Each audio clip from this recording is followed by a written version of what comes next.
Hi. Thank you, everybody, for coming. Really appreciate you coming out. Who was here last year? Yeah, well, most folks, right? Okay, so generally speaking, I just give a few minutes updates on some big topics that have happened in the last month since my last meeting, and then just open it up for questions. Yeah, we'll kick it off. So one big item that occurred over the last month, as I'm sure everybody saw, the bail reform legislation was signed into law. That was something that we really talked about in 2023 when I was campaigning for this office, and then a lot during 2024 as well. So it was thrilling to be able to go up and see the bipartisan action, both in the Senate and the House, and with sheriffs and other mayors coming together and police departments all over the state coming together, saying that this is something that we desperately need for the state of New Hampshire, and then certainly for the city of Manchester. We have about 27% of all arrests in the city of Manchester were conducted last year, or of the 27% of individuals who were arrested last year were arrested while they were out on bail. So you have a small percentage of the population that is committing a great number of the crimes, and so we're hopeful that when that the effective date of that was 6 months from the date that it was signed into law. So we're looking at September for that to go into effect, and then I think that is going to make an already safe city even safer. So the police recently released their annual report, showed that there was a 15% reduction in crime last year in 2024. So we're hopeful that the bail reform law makes us even safer going into the future. And then on Thursday, that probably the biggest thing, and something I'm sure you've either read about or have questions there. I see you got a whole doco there. So on Thursday, I gave my budget address. I think one important note first, as we begin conversation about the budget, is that this is the first step in the process. As Chris can tell you, as Chrissy can tell you, as Mary can tell you, this is the first step in the process. So from here it goes to the aldermen, and we negotiate, we debate, we find common ground. Excuse me. And then, generally speaking, we'll vote on it by May or June timeframe. Last year it ended up being about mid-June when we got it passed. So this is the first step in the process. And by charter, I have to give my budget address, I have to introduce my budget, I have to give my budget address by the end of March. So there are conditions that I have that the aldermen don't have. There are things that aldermen, when the surpluses start coming in from the other city departments, there are different things that the aldermen have control over that I don't. So my budget it's not going to be the final one that passes. There'll be changes in it going forward, and would love any feedback from you all. But I'll give you some top line information about the budget. So the tax cap this year, tax cap this year was 4.27%. We came in at 1.94% for the tax rate.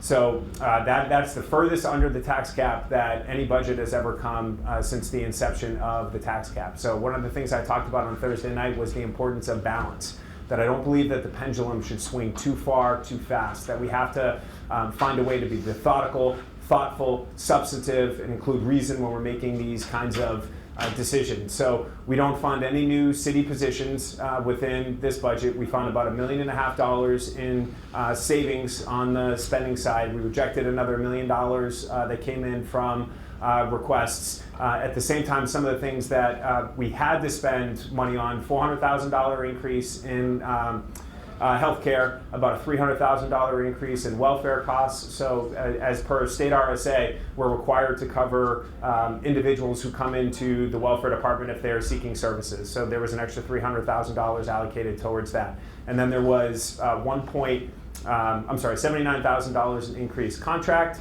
costs as well. And then there was a consensus on the Board of Mayor and Aldermen in December that was reached that we needed to pay our city workers a market rate. So the conversation in speaking with our finance director, for about 10 to 15 years, and Mary, I'm sure you can speak to this more than I can, but for about 10 to 15 years, the conversations had persisted about whether or not we were paying our city workers market rate. The challenge that occurs if we're not paying them market rate is that we have a significant amount of vacancies, right? So when we have vacancies, then those positions have to be filled with overtime pay. So like October of last year, the Board of Mayor and Aldermen got a report that the police department was running $800,000 over budget because of overtime costs. So if, in my budget, and because a consensus was reached on the board, it'll carry over to the aldermanic budget, but in my budget we included $7 million in spending to bring our employees to market rate. Why is that helpful for you all? Because that means that when, if we're able to fill vacancies in the fire department and the police department and DPW, that means you guys should have your potholes filled more quickly. You should have your roads paved more quickly, because we're not having those vacancies and problems with manpower. An additional couple hits within the budget. So we had $1 million invested through our bonding, so not city dollars, but through our bonding. We had $1 million invested in our parks and paving our parks, an increase in, it's called SEPTED lighting, so it's safety for like our ballparks around here to make sure we have lighting for when kids are playing. We also, in the 12 town halls that I held last year and the 4 that I've done so far this year, paving is one of the big stories that I hear, is that we want our roads paved, we want our potholes filled. So in this budget, we had $7 million that is dedicated towards paving the streets of Manchester, because we want to fill those potholes, we want to pave our streets and not just do patches. So $7 million in there. And then 2 different things. So with the police department, every department was level funded in the city, and then the police department, we had $1.175 million in increase, an increase of $1.175 million to the police department. That was to cover the 800, at its worst last year, the deficit in the police department was about $800,000. We wanted to make sure we covered that deficit, but also because of changes made in Concord with the Felonies First program, our police officers have to cover in court. They have to be there, and then the police department pays overtime for them to be at court, which has a massive increase in costs. So there was $400,000 estimated to that the police department was going to have to cover as a result of the change to the legislation in Concord. So that's roughly where that $1.175 million come from, is to cover those costs and ensuring that we're not running a deficit in the department and making guys do overtime after overtime. And then the last piece to it on the budget side was the school district. So the school district, I'll start from the beginning, because that's what I did in my budget address. So the school district's baseline budget last year was $227 million. Last year they requested $5.2 million. Of that $5.2 million, the Board of Mayor and Aldermen ultimately agreed to appropriate $1 million. So there was a reduction, there was an increase, but there was a reduction in $4.2 million. Then in the fall, they received $6.5 million from the state in state adequacy aid. And then in my budget this year, there was a request of $11.5 million. And in my budget right now, there is $2 million in there. Again, this is an iterative process. But what I said in my budget address was, since the time that I got elected, there's been a request from the school district of $16.7 million in additional funding. If my budget were to pass, my budget's not going to be the final numbers, but if my budget were to pass, there's been a reduction in a request of $13.7 million, but they have received $9.5 million more since I became mayor. And the fiscal year prior to me coming in, they were at $191.7 million. So in the last 2 years, they've gotten an additional $42.7 million. But I do believe that, and I said this in my budget, that public schools are incredibly important to the future of the city. You can't have a strong city over the long term without having good public schools. And I think funding is a piece of that. I don't think it's the entire piece of it. But we're going to be having these conversations now going forward with the Board of School Committee, with the Board of Aldermen and the school district, and working to finalize the budget.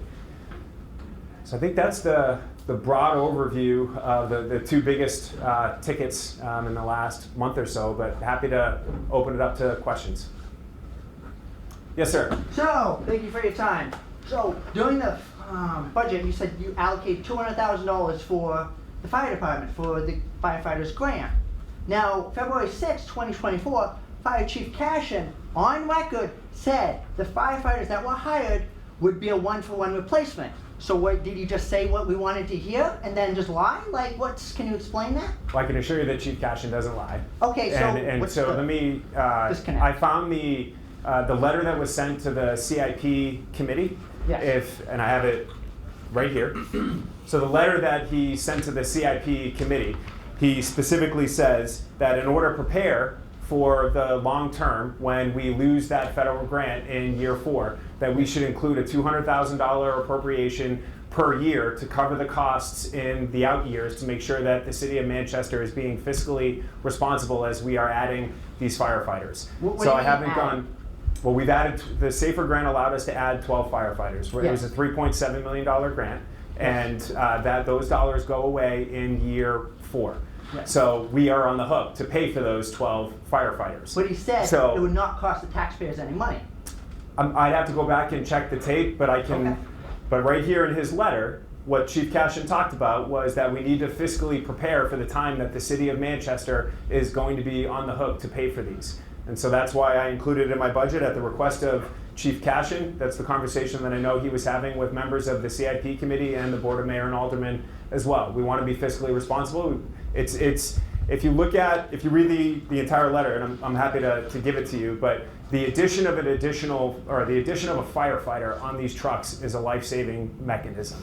I will tell you, one of the first few months after I became mayor, there was a fire up in Ward 12, and there was an individual who perished as a result of that fire. And I called one of the firefighters up there and just expressed my condolences, and I wanted to go in and I wanted to meet with the fire staff. And he said, look, obviously every situation is unique and different, but if I had a 4th guy there, maybe we could have saved him. So can we watch the that meeting together? That we watch it? Sure. And if it says otherwise, then Well, sure. I mean, look, if he misspoke, but I mean, he was really clear in the letter here that the $200,000 was something that he wanted to see appropriated to ensure that we were going to be fiscally responsible going forward. So perhaps he misspoke. I haven't seen the video, but I do know what he was telling aldermen. When they were asking about the SAFER grant, I do know what he told me. I do know what was in the letter, and that's ultimately what I included in my budget as a result of it. Yeah. Yes, ma'am. So thank you, Mr. Mayor. First Yeah. of all, thank you for being here too. Yeah. I appreciate that you do this. It really makes a difference. We kind of alluded to it already. The state of New Hampshire had a lot of cuts in the taxes that they do for people and for businesses. And because of that, the state is in a dire strait. It's extraordinarily difficult. More and more and more, the state is passing laws that end up on our laps.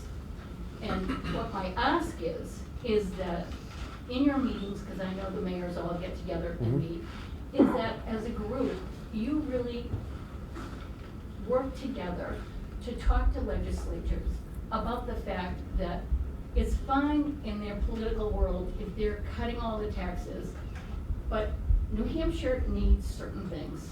And the local taxpayers can't keep carrying the burden for everything. And we started first with retirement. Now we're getting a cut in the room and meals. All these things keep coming back at us, and it's not right and it's not fair. The state has failed in their responsibility to the school districts. Therefore, we're here talking about the budget.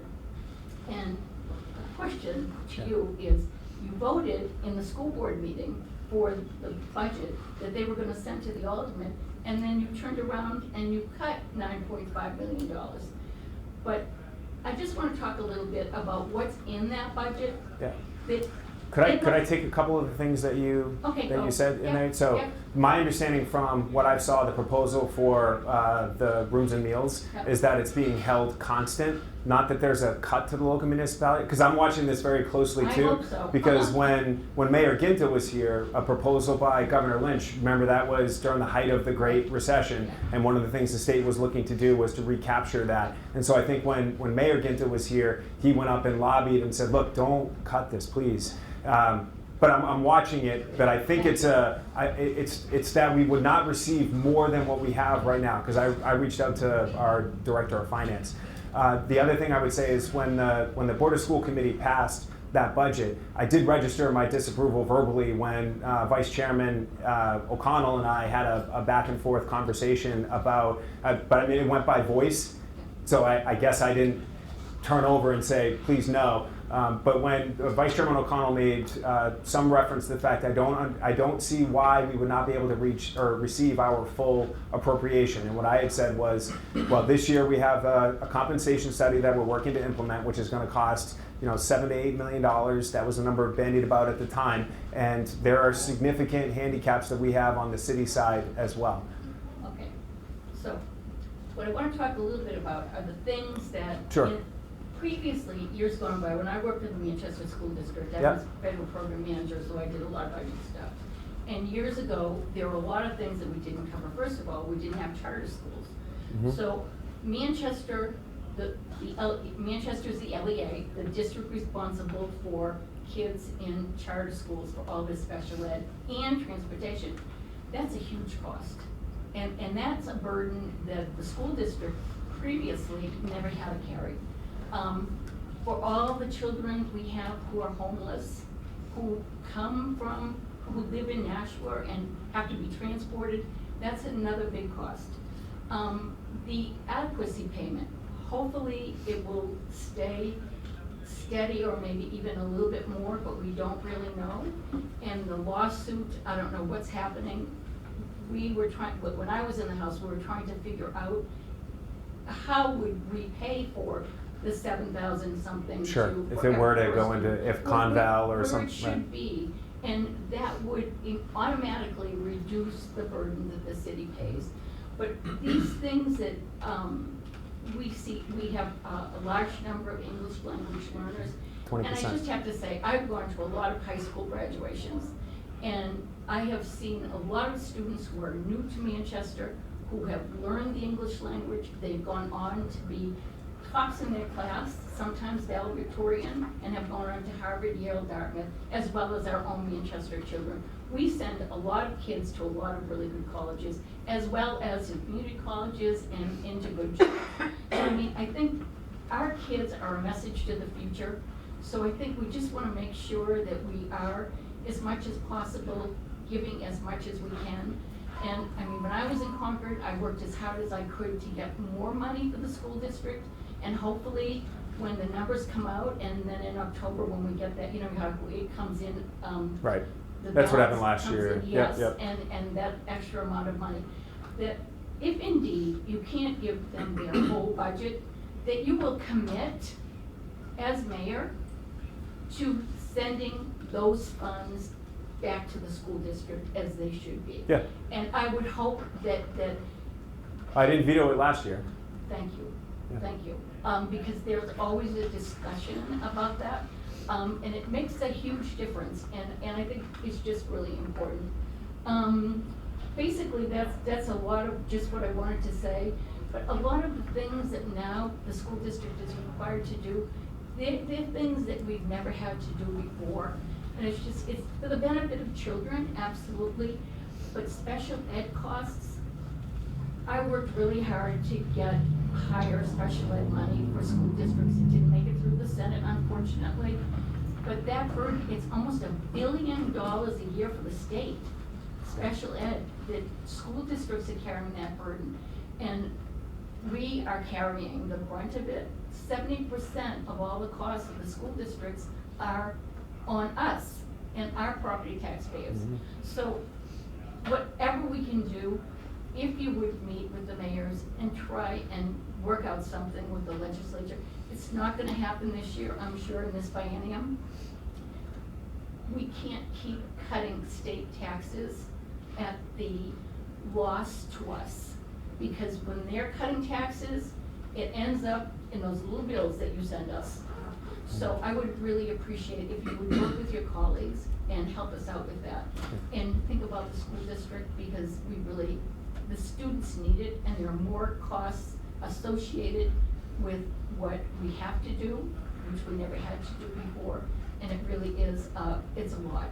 And thank you. Yeah, I mean, I'll tell you, so we do, what she's referencing, so there are 13 mayors in the state of New Hampshire, 13 municipalities have mayors. So every month we have a monthly mayor's meeting, and so we actually just had it this past Monday was our last one. But what's interesting is that when we're on these calls with other mayors, all of our issues are exactly the same. It's just matters of scale. But we here in Manchester are dealing with the same thing that places in or Keene or Claremont or Berlin. It's just matters of scale, and we're bigger, so our issues are bigger. But it's all the same issues, whether it's school funding, whether it's crime, roads, all that kind of stuff. Yeah. Thank you. I appreciate it. Yes, ma'am.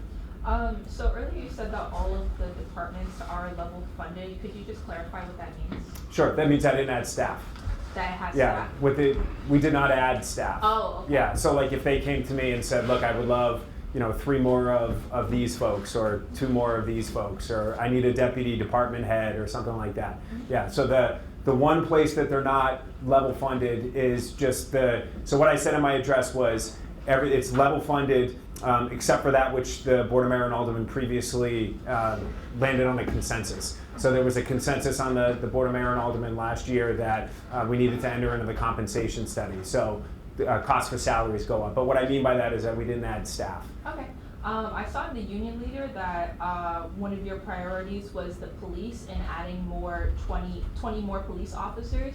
Are they not considered staff?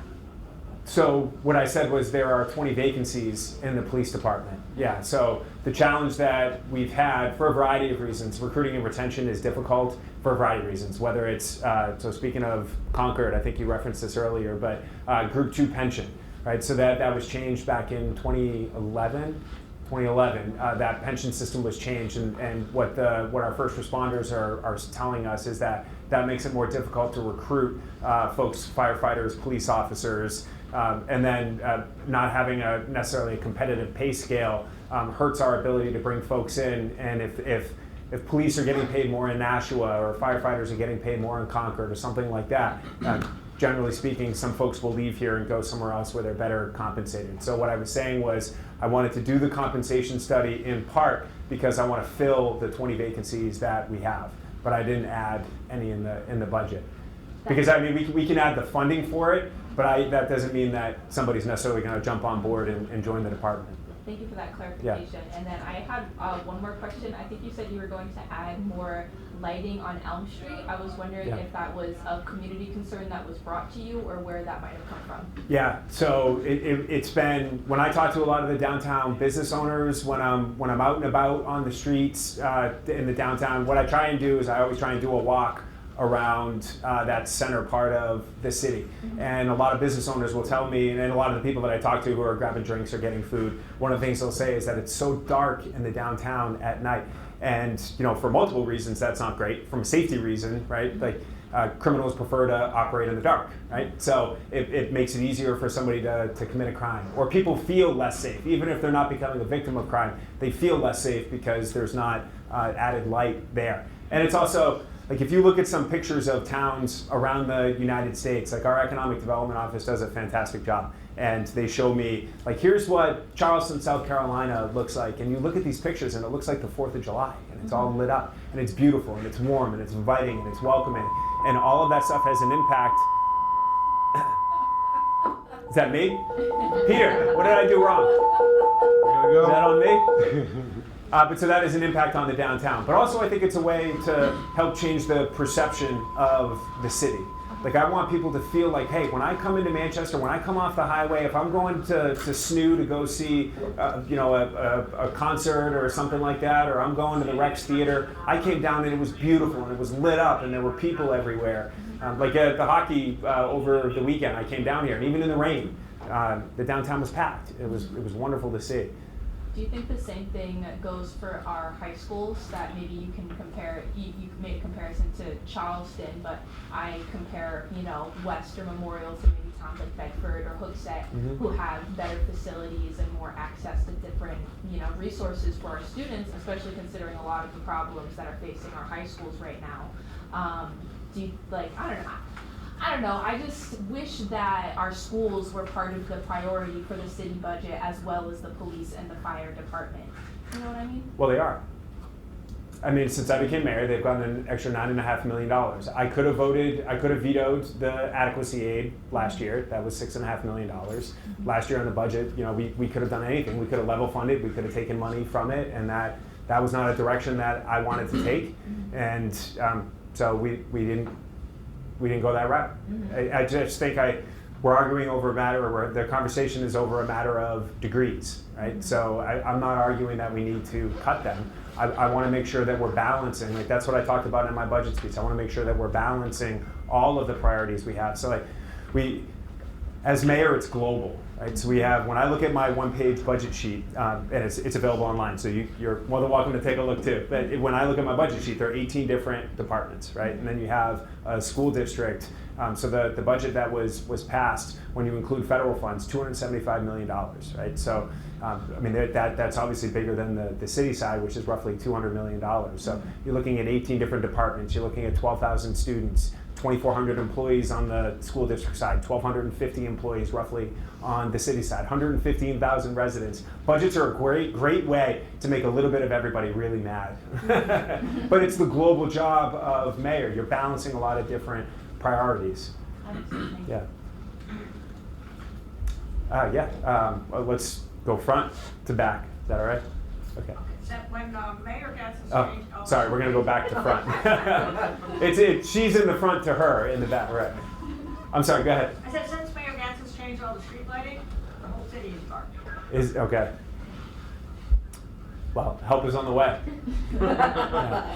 It is a big thing. So my wife and I just had a baby, and she's over at the Elliott right now. And when I'm driving home, or when we're doing a walk just around ourselves in the neighborhood, right? Like I totally appreciate the need to light up the city, which is why it's one of the priorities. But that's also why the $100,000 that I put from the CIP cash line into it is one piece. In the borrowing section, the bonding section, we have $150,000 going to our parks for SEPTED lighting. Chief, you remember what SEPTED stands for? It's like Community Policing Through Environmental, I got it, Community Policing Through Environmental Design, SEPTED, CPTED. So the idea is that around your parks, like when kids are playing at night, it should be a lit up area, a warm environment. So I hear your concern, yeah. Yes, sir. We can go front to back, ladies first. Okay, So, okay. Okay, all right, so I have a couple of things. Sure. One, you're talking about, lighting and making Elm Street very inviting, which is great, but what about the neighborhoods? Mm-hmm. Okay, they need adequate lighting. There are sidewalks, especially in this ward, that are the pits. It's not just the roads, Mhm. it's the pits.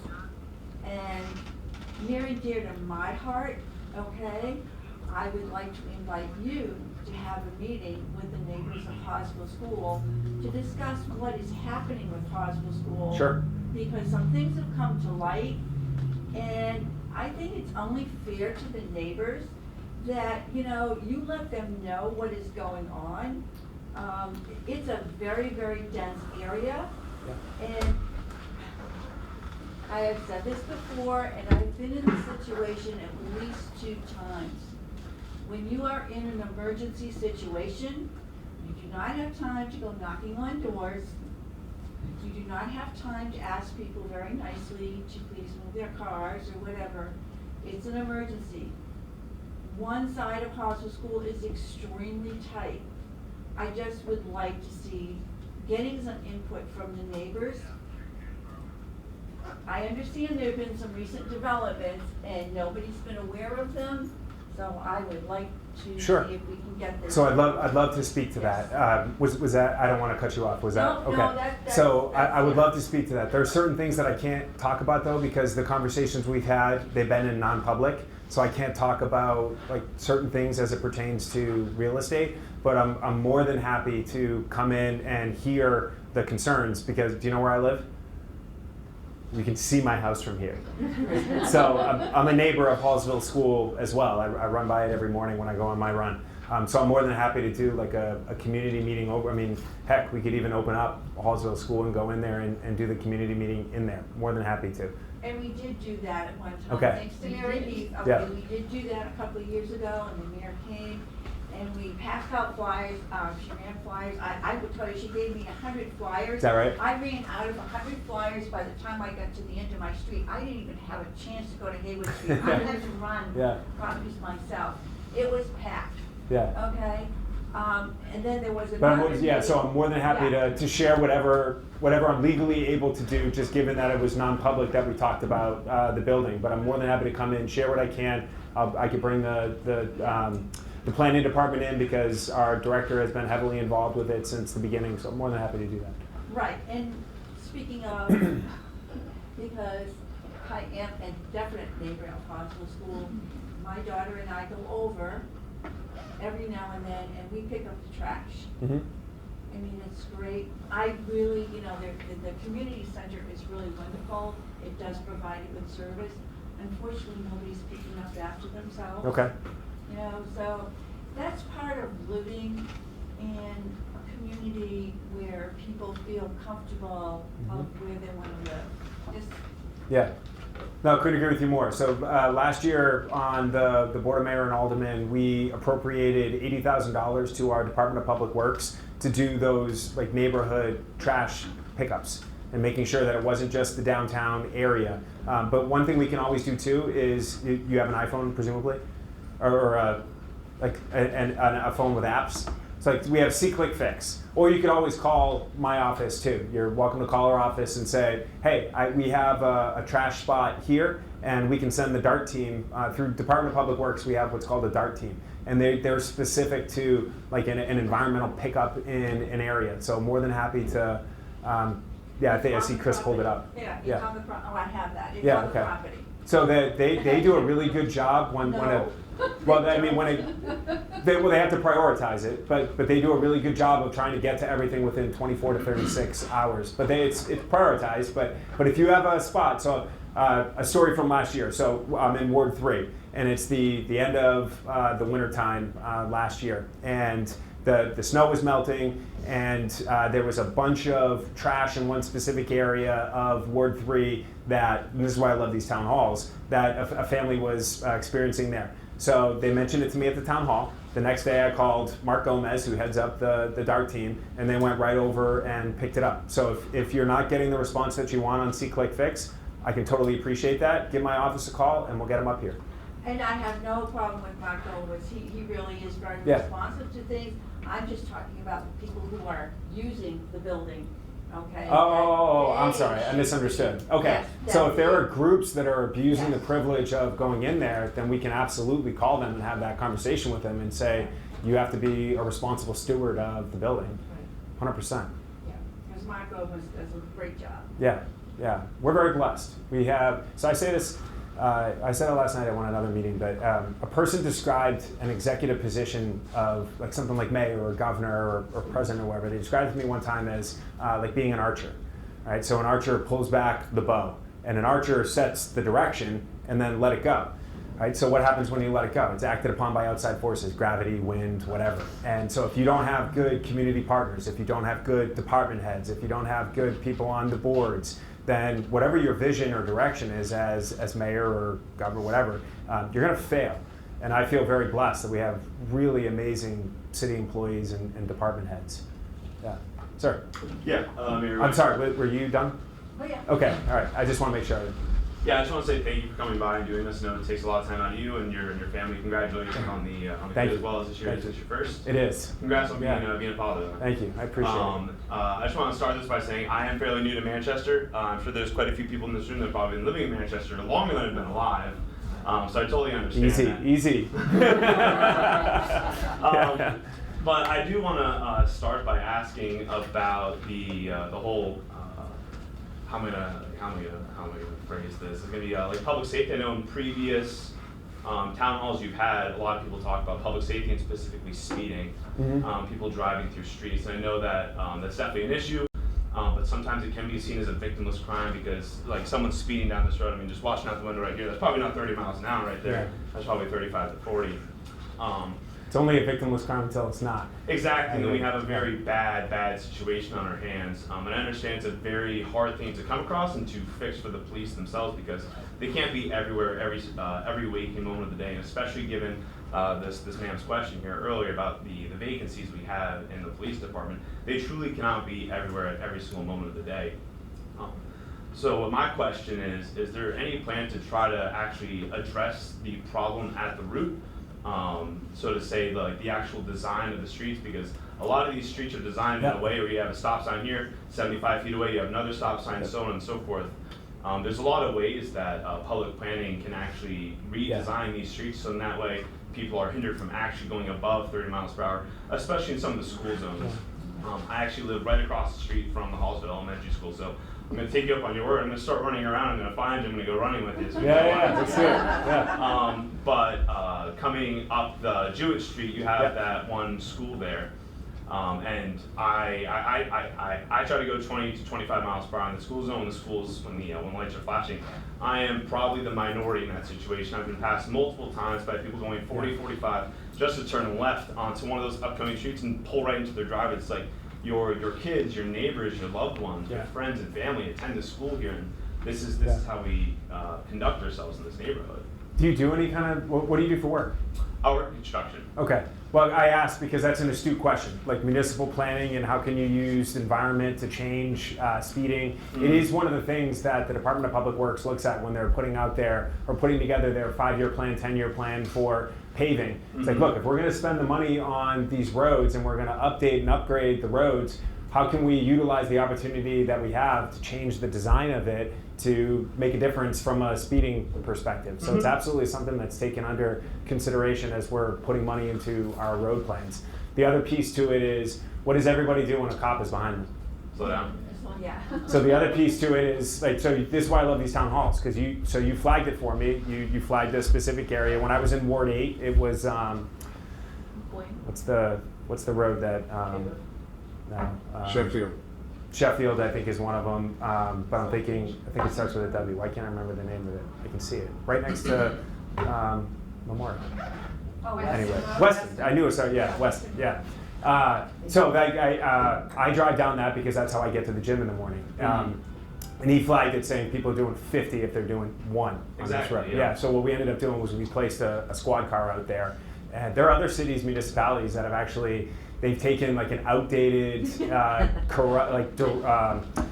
disabled police vehicle, and they just sit it. And that's a deterrent effect, just having it right there. Yeah. I would keep the lights on too, but then we have to pay for the gas, right? Or the battery goes out, and I got to pay $50 to replace the battery. But so there are environmental things that we can do to answer your long answer to a short question. But yes, when our Department of Public Works is putting that stuff together, they look at the environmental design.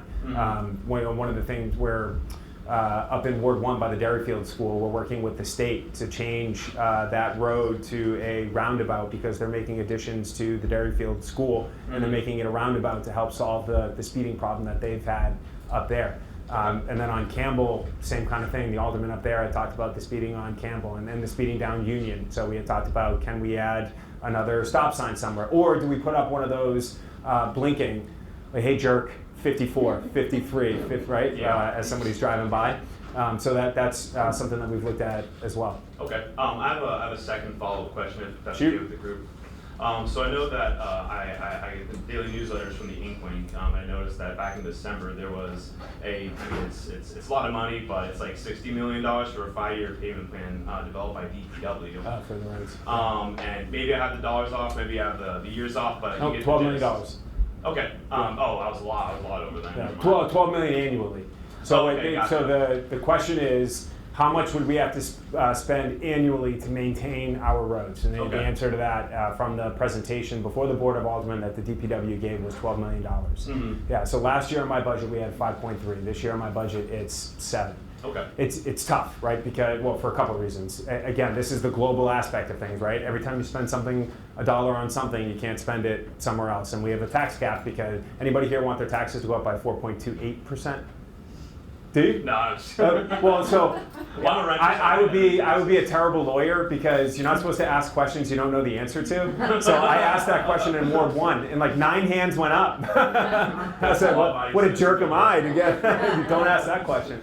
But so that's the give and take to everything is that if you spend $1 on one thing, you can't spend $1 on something else, right? So I wanted to get as high as I could, and a lot of what we did was we did $4 million in bonding. There's $2.5 million from the state that we can allocate to it. There's an MTR or MTF fund, a municipal transportation fund that we can take from as well. But that's when you start to bump up if we want to go higher. So if I had bonded more, right? So bonding is borrowing, right? So if I had bonded more, then it's going to increase our debt service next year.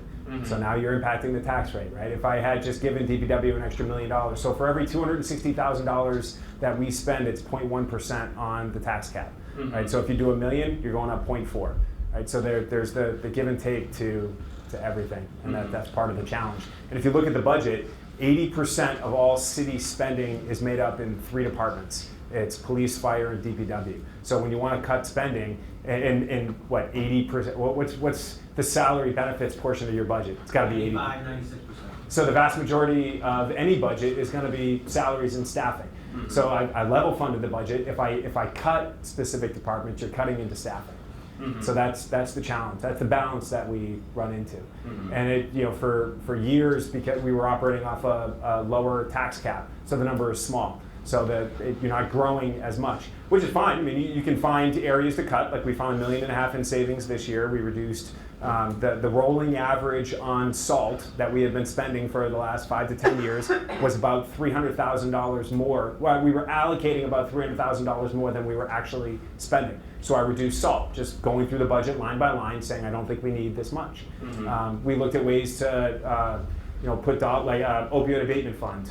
So funding Squad 1 through the Manchester Fire Department, which I would argue is a critical resource for the city. It's a mobile response unit, it's a mobile crisis unit. But we wanted to get creative. So now we have this money flowing in from the state, from the opioid abatement fund, because we sued all the pharmaceutical companies, and we're getting money from that for the next 17 years at the very least, most likely in perpetuity. But so every year we're going to get dollars. So if the vast majority of what Squad 1 is doing is responding to opioids or opioid-related problems, let's pay for it out of the opioid abatement fund. And now we're saving the city $250,000 by doing that. So that's the trying to get creative, trying to find ways to lessen the responsibilities on the taxpayer. The other thing we did, Alderman Vincent over on the west side in Ward 11, we had talked about bringing on a grant coordinator. Okay. We're a mid-sized city, 115,000 people. Most mid-sized cities have a grant coordinator because federal funds, especially through COVID, but there was a lot of federal dollars out there through grants, and we weren't going after those dollars. We had a trained firefighter writing grants. Has anybody ever written a grant? It is horrific. It is a nails up your fingernails kind of, nails on a chalkboard kind of experience. But so now we have a grant writer doing that. So what my question is, so we have this 5-year plan, $12 million each year to repave the streets. Whether you're pro or against it, obviously government efficiency is on the menu. And so I guess what my question is, so we have this $12 million. Oh yeah, you didn't even ask your question, did you? Well, there's a lot of really good information. Sorry, I get on a roll. No, you speak very well. I really appreciate it. But so we have this plan about $12 million estimated every single year it's going to cost to pave the streets. In the realm of government efficiency, what if we, because efficiency isn't necessarily spending the least amount as possible, it's getting the best bang for your buck. Not a rush to the bottom. Exactly, yeah. And so what if instead of $12 million, we paid a little bit more, and instead of just getting the streets paved, we had maybe concrete barriers or some other things put in that would actually allow, or not allow, but would persuade people to drive slower based on those natural barriers that's being put in, instead of just a wide open street. For example, we all know what Jewish Street is. Plows. I'm sorry? You have a plow, you can't put speed bumps there. No, yeah, so it's not necessarily speed bumps, but there's a lot of ways that DPW, I'm sorry? Like on the side of the roads? Yeah, it would just be between road narrowing and some other. Have you ever driven down there when school's getting out or in? Yes, sir. I have. So there's no way you can do that. Yes, I understand that, but what I'm saying is the way maybe not right there, but there's not a school on every corner. Exactly, and so with the way that the street's currently designed, I guess to kind of address the questions is, Jewish Street doesn't necessarily need to be a two-way street. Maybe it could be more like Beach Street or someplace else, where you turn it into a one-way street, so you're not having 2 lanes of traffic, a lane of parked cars, and then kids trying to cross the street both ways, because I think we can all agree that's just not a good situation to have. So I guess just what the question I'm trying to get to is there a chance that we could possibly try to increase the amount there's to be to try to get better bang for our bucks, and that way while we're already doing this pavement on the streets, we can also try to address the design of the streets as kind of like a temporary band-aid fix. Okay, if we put in these barriers here, turn it into a one-way, do this, narrow the streets a little bit over here, then that way people actually do drive slower instead of trying to go down 50 miles an hour. Because I actually saw a really good documentary on Jewish Street the other day. It was called Mad Max Fury Road, based on the way that people were driving. I was like, wow, this is crazy. Yeah. That joke was supposed to deliver. Yeah, I understand what you're saying. Yeah. Let me flip it around on you for one second. So we're doing a compensation study in the city. Would you like a job? No, those are great ideas. My joke landed about as well as yours did. No, but those are great suggestions. I mean, what I would say, so my chief is in the back. If you want to give him your contact information, you shoot me an email, and that's absolutely something I can talk to our. So our director is Tim Clordy, deputy director is Owen Friend Gray, and they're constantly looking for ways to do the job better and more efficiently. So I'd be more than happy to take any suggestions you might have. Okay. Yeah, Okay, great. thanks. Yeah, great thoughts. Yield the floor. All right, thank you. I yield back the balance of my time. Yes, sir. So a couple years ago, DPW did a presentation to the alderman when Alderman Stewart was looking into the traffic calming region table. So they already have that information they could deliver again. Yeah, and so actually I've been working with Alderwoman Fajardo. So she's been going after several grants to change the street design in that same area because it crosses like 4 different wards there. It's 4, it's 2, it's 5, and it's 7. And looking at how we can construct those streets better to avoid those, like municipal highways because it's dangerous for kids. And Phase 1 has traffic control as part of it. I wanted to ask, since we were talking about the grant writer, Joyce got that $25 million Tiger grant for I think self-commercial. And then coming out into our the Ruais grant. Oh yeah. Yeah. Well, but I think the Tiger grant was the Ruais grant. Yeah. So we've got the Queen City Ave, Silly Road, South Willow intersection. Is that where are we at for redeveloping that intersection? And then I also want to ask about Hartnett and Pearl Street project. Yeah. So it's ongoing. Costs, obviously, we're in a time of high, although inflation, it's still increasing, but at a much lower rate than it has been. And you can just see it in our tax cap, that number continues to fall. We lose that 6.5% on the back end next year, too, so it's going to be even lower. But costs for the construction have increased, but the project is still going forward. Actually, it's something that we're going to have to bond for next year as well to get it going. As of right now, I'm in constant contact. I have a great relationship with our federal delegation. I've been talking to them, and I've been talking to the governor's office as well about any concern about cuts to federal spending that could impact our grants. We're watching all of it closely. But to my knowledge, that has not been affected or impacted, and we're still going to press ahead with the project. With respect to Pearl Street, so in my budget we had $1.16 million in home funds that were going to complete that project. They were still about $1.6 million short, and through the budget process here in the city, we're going to be able to make up the vast majority of that. And so we're hopeful that that's going to be able to break ground sometime this year with a completion date in another 2 years or so. But so for everybody's edification, so that's 125 affordable units in the city that they're looking to build on the Pearl Street lot. And so here's an interesting thing about affordable housing, which you guys, you all may know, but affordable housing is affordable for the tenant, entirely unaffordable to build.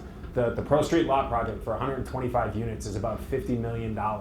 So do the math, 125 units for $50 million, right? It is tough to build affordable housing, and you have to end up pulling from like 5-6 different areas. So New Hampshire Housing Finance Authority, you're trying to pull from some of the feds. I think Mayor Craig put money in from ARPA. I think she ended up putting something. I want to say what she said when she was campaigning. I think she said $30 million, and a lot of it was ARPA money going into affordable housing. But that's the only way. So like we have last year. One of the things I talked about in my inaugural address was that trying to identify any piece of property in the city of Manchester that we owned that was vacant so that we're not collecting taxes on it and it's just sitting there. So last year, the Board of Mayor and Aldermen deemed surplus the 15 properties that we had identified, sold those 15 properties at an auction. We're about to do it again this spring. It's going to come before the Lands and Buildings Committee pretty soon, the next couple properties. We raised $1.13 million for the Affordable Housing Trust Fund. So, right, do that math.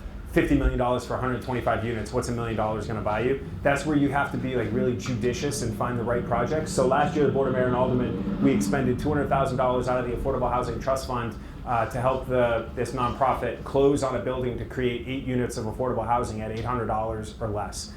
just a few weeks ago, or about a month ago, the Board of Mayor and Aldermen, I've been working with a nonprofit called the Community Engagement Training Center, CETC. They purchased a building, the old St. Anne's Parish, and there's a rectory in there that has 17 different units. They can house up to 30 different individuals in that. And so we appropriated $250,000 to create 30 units of housing at $750 or less. So we got to get creative in how we're bringing more affordable units into the city.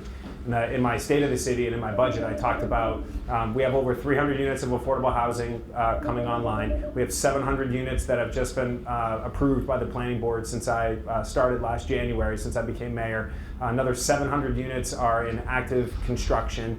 And then we gave a 79E to the Lamont Hanley building to create another 14 affordable units.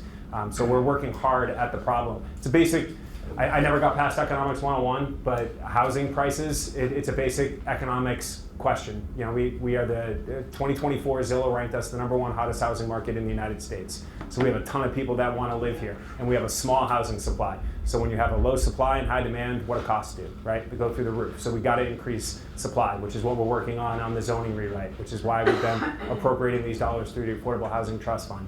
It's why we're selling properties. Yeah. Was that everything, Chris? Hartnett? Is that Hartnett. Yeah. So that's another thing that we're talking about in non-public, but we're still pressing forward on that project as well. Hopefully we have an update in the near future on that too. Yeah. Yeah, so in the fall, you spent over $400,000 to fund on taxpayer money Beach Street Shelter. Then the executive council. So it wasn't, if I may, it wasn't city dollars. Those still were federal. taxpayer money. I know. I'm just saying. Yes. I'm just drawing the distinction because I talked about $250,000 Yes, the is executive, okay. 0.1%. The executive council gave you $500,000, which is taxpayer money, to fund Beach Street Shelter. You say you want a nonprofit to take over, so that's almost $1 million. Yep. No nonprofit is going to take it over unless they get taxpayer money. How are you going to solve that? Because as a taxpayer, that's not my responsibility. You should not be paying for that. Yep. So nonprofits do this work every day. And so I've been working with 4, 5, 6 different nonprofits to try and identify the appropriate entity that can help take that over and defray the cost so that the city of Manchester is not on the hook for it. I wish so the city of Manchester doesn't run the shelter. The city of we contract with an organization that runs the shelter, and I'm continuing to try and find avenues to not have the city of Manchester have to appropriate any dollars for it. But here's the reason why I've kept it open, and I got the latest numbers just yesterday. There are 8 people in there that are over the age of 65. Right? We don't have enough senior housing in the state of New Hampshire, certainly not in the city of Manchester. So if a person is over the age of 65, we have 8 of them that are in the shelter right now. I don't want those people to be on the streets. Well, if I may finish. So we have 13 people right now that are in there that are utilizing wheelchairs. And the vast majority of them had some form of illness where they had to have a leg removed, and that's why they're in wheelchairs. 5 of them are using walkers, and 3 of them are on oxygen 24 hours a day. So I could not agree with you more that I do not want to be spending the money that we are on a shelter. And I certainly wish we didn't have to spend it on such a big building. That building was chosen before I became mayor. It was the best option at the time. I'm not criticizing anybody, it was just the reality of it, but that was the best option at the time. But what I'm trying to do, I've been working with the state DHHS. I just had a call with the commissioner the other day, and I've had a call with entities like Catholic Charities and Easter Seals to help get those most vulnerable people out of there, because I don't want to shut the shelter down while we have people in there that are in wheelchairs or on oxygen, like physically infirmed individuals, because I don't want them to be on our streets without any access to care. So that's why I've kept it open. Do I want to? Absolutely not. Do I feel like we have an obligation to because of the infirmed individuals that are in there? I do. And maybe that might just be a disagreement that we have, but we're working hard to try and close it and get those individuals out of there. But there's so much crime over there. The businesses that lived there, that was plucked on them. They didn't get any representation. And I was here last fall when you were telling us to be a warming station. People were pissed, and they're sick of it keep getting extended. They were told it was temporary. When are they going to get relief? Yeah, so I said it in my budget address that I do see a light at the end of the tunnel. I don't think that we're there yet, but I do see a light at the end of the tunnel. And what I talked about in my budget address was, I could not agree with you more. There are homeless people in this city that don't want help. And there are ones that are just out there to commit crimes. There is that population, which is why we fought so hard on the board to get bail reform done, which is why we eliminated a program in DPW and transferred the $500,000 from DPW to the police department to do hotspot patrols in that area. It's why we work so hard to get the $201,000 for Hope for New Hampshire Recovery to do outreach work and create a mobile crisis unit so that they can go in there, connect people to services, and get them out. I couldn't agree with you more. Between bail reform, between the $500,000 that we gave them, between the $1.175 million I put in my budget for police, we're working hard to eliminate that criminal element. The police go in there all the time. I will tell you, when I talk to Chief Cashin, when I talk to Chief Marr, if the city of Manchester is given the option, do you want homeless people in Ward 10, Ward 12, Ward 7, Ward 6, Ward 5, or do you want them in one specific area where we know they are? They will take that trade-off 9 times out of 10. For what it's worth, I thought the impacts on our neighborhood were going to be worse. I barely even noticed, except for some people walking down Beach Street with some shopping carts or whatever. I have not noticed an increase in trash. I haven't really noticed any impacts personally. Are you talking about homeless? Yeah, because of 39, but I haven't seen any change really. I don't know about others. But It is shockingly elderly people. Every time I visited, I was amazed at the elderly people that are homeless. Yeah. It's really heartbreaking. And so I call over to the county because I have great relationships with the county delegation, and I talk to the county nursing home and I say, do we have anything available? The answer is no. And there's just not enough senior housing. And they don't have the income. A lot of people don't realize, they think, okay, you're getting Social Security, and they think, oh, you're getting something for nothing. First of all, the people work for it, they earned it, they paid into it, and then with the rising costs, they can't afford to live as the rents are continuing to go up. I don't think some of those people really want to be on the streets, and it's really sad that we don't take care of our elderly people. Yeah, so this was one of the reasons why we wanted to, or why I wanted to, why I brought it to the board, the 231 Merrimack Street, St. Anne's Parish, was because there is a first floor of that, and they have a handicap ramp, and I wanted to try and get as many of those seniors that are in there out of there and into the transitional housing so that they have a place to stay that's not the engagement center, that's not the shelter.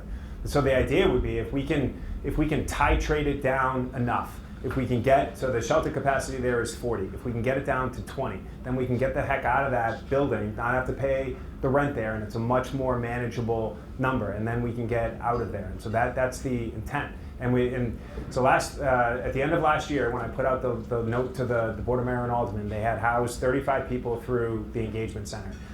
12 different people had entered into rehab. 11 people got jobs.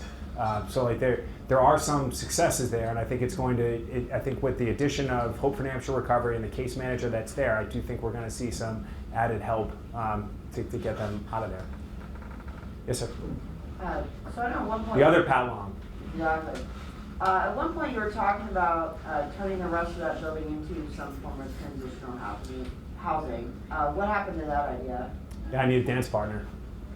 The city of Manchester is not going to be in the housing business in terms of like us going in there and building something. I don't think that's a responsible role for the city to play. So it's really just finding a developer that wants to do that. And like I was talking about earlier, the margins are so small. Like, as I've learned from developer lingo, is that doesn't pencil, right? So it's just not an affordable thing for them to get involved in. But where this has been, so places like Quincy, right? Like, we're not experiencing anything different than other municipalities are across the country. Some other municipalities, what they've done is they've created like tiered levels in these buildings. So Quincy did this. So, and this is what I had talked to a nonprofit about doing last year until their board shut it down. But on level 1, you have an engagement center / shelter where you have like 20 beds and you have a place for 50 people to go, so we don't have 50 people on Elm Street, right?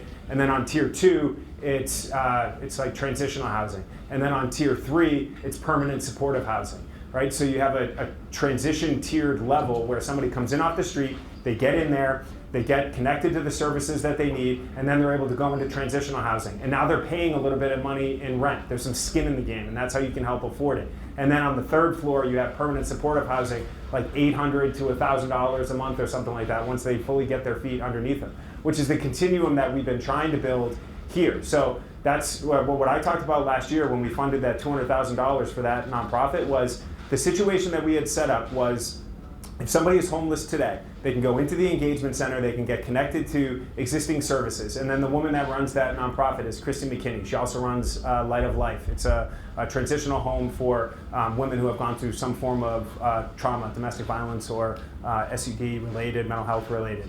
So they could go into her program for 8 months to 12 months, get their life underneath them, address the underlying drivers of homelessness, and then on the back end, because we made that $200,000 appropriation and she bought that apartment building, they can get an $800 a month. So think of that continuum. You go from a shelter to a transitional home to a permanent home, and an affordable permanent home at $800 a month. So now if you go in there, there are 8 women in there that were previously homeless that are no longer because of the city of Manchester, and that those are women and children. Yes, sir. Couple of questions. This has got to be the last. We're at 7. Sorry, we'll take this last. Yeah. You mentioned the amount of time that you spent going to Concord and talking to the bail reform, correct? I mentioned that I went up there. So I went up there for the bill signing, and I testified on behalf of HB 592, and then I went there for the bill signing. How many times have you gone up to Concord to talk for education, for additional education funding? I have not. Thank you. Second, during the last election, Manchester took a beating. It was raked over the coals by both parties, correct? Every other commercial that we saw, you saw the homeless people, you saw Manchester being raked, you saw a business person saying that no one cares about us, and everything like that. Of course, right next to him was Kelly Ayotte's campaign office. Granted, both parties are guilty, correct? Both parties did it. Am I right? In terms of like negative campaigning? Manchester is punching back and embarrassing. So I think, I mean, I'm not here to speak on behalf of Kelly Ayotte, and I don't want to talk about campaign stuff. I mean, I'm here to just talk about Manchester. I'm talking about both parties using Manchester as one of the most disgusting, decent places to live. So what you saw those things. My question is, Manchester politics are nonpartisan, correct? Correct. Wasn't it your job to come out and speak for Manchester? Yeah. And tell the people that no, this isn't Manchester. Yeah, so from the very first day that I was campaigning, you can go back and read in January of 2023, the op-ed that I wrote in the Union Leader. The first thing that I said was that Manchester is a city filled with promise and potential. I did. All of my campaigning in 23 was all positive about, look, we have challenges here in Manchester, but there is zero reason why we cannot be and should not be the best mid-sized city in the United States. That's when you, that's when you campaigned. I'm talking about since then. You were mayor then. And you were mayor. The election happened 6 months ago. Mm-hmm. Why didn't you speak up and go after both parties for using Manchester as an example of how bad it's And any time that I've been asked about the city of Manchester, the condition of, why I did. Do you have to be asked? And every town hall I go to, every time on the board of mayor and alderman when it comes up, I am nothing but positive about Manchester. Good, that's the town hall. I'm talking about statewide. The impression that those candidates gave the state, people who don't know what Manchester is, how great it is, the impression that they gave was that Manchester was crap. I can't speak. You never once came and you never challenged those commercials.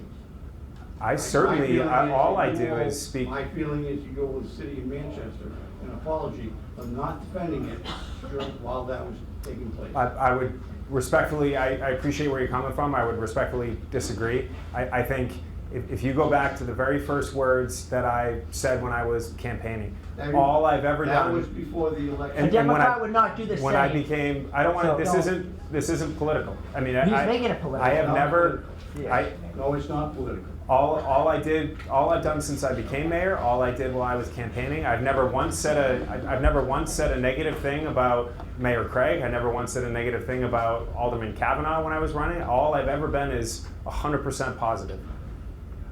I'm not talking about when you were campaigning. Well, when I've been mayor, The leader of the city, Yeah. while other people were campaigning and using it to prove points.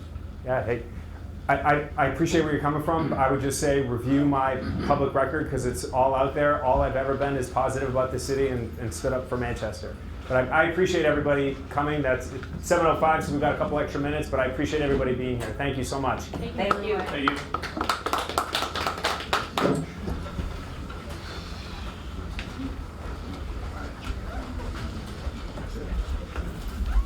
you.